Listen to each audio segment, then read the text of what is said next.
আসসালামু আলাইকুম রহমতুল্লাহ। রাসূলুল্লাহ সাল্লাল্লাহু আলাইহি ওয়াসাল্লামের যারা সহধর্মিণী ছিলেন তাদের জীবনী সম্পর্কে জানতে আমাদের অনেকেরই মনে চায় এবং সম্প্রতি সময়ে রাসূলুল্লাহ সাল্লাল্লাহু আলাইহি ওয়াসাল্লামের স্ত্রীদের উপরে আলাদা আলাদা করে অথবা একসঙ্গে নানানভাবেই বাংলা ভাষায় অনেক বইপত্র রচনা হচ্ছে।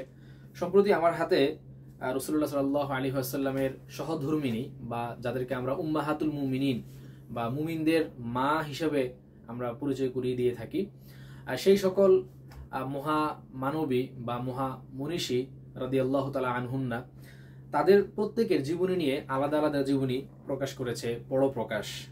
রাসূলুল্লাহ সাল্লাল্লাহু আলাইহি ওয়াসাল্লামের শুরুর স্ত্রী হযরত খাদিজা রাদিয়াল্লাহু তাআলা আনহা থেকে শুরু করে নিয়ে পরবর্তী সময়ে যতজন স্ত্রী এসেছেন প্রত্যেকের জীবনী আলাদা আলাদা করে এখানে বই রচনা করা হয়েছে এবং প্রত্যেকের জীবনীর নানান দিকগুলোকে ইন ডিটেলসে তুলে ধরার চেষ্টা করা হয়েছে, যার ফলে সবার জীবনের জন্য আমরা দেখতে পাচ্ছি আলাদা আলাদা করে এক একটা বই।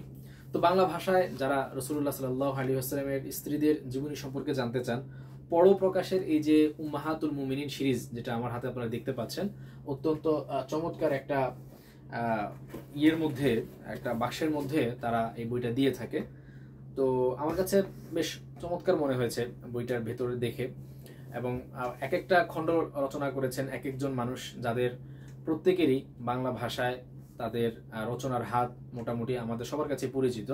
তো আশা করি এই সিরিজ বাংলাভাষী পাঠকদের উম্মাহাতুল মুমিনিনদের ব্যাপারে জানার যে ঘাটতি আছে সেটাকে দূর করবে, এবং যারা রাসূলুল্লাহ সাল্লাল্লাহু আলাইহি ওয়াসাল্লামের স্ত্রীদের জীবনী সম্পর্কে জানতে চান তাদেরকে সহায়তা করবে। প্রকাশনের জন্য শুভকামনা, এবং যারা এই সিরিজ রচনায় অংশগ্রহণ করেছেন সবার জন্য আন্তরিক দোয়া এবং শুভেচ্ছা। আসসালামু আলাইকুম ওয়া রাহমাতুল্লাহি ওয়া বারাকাতুহু।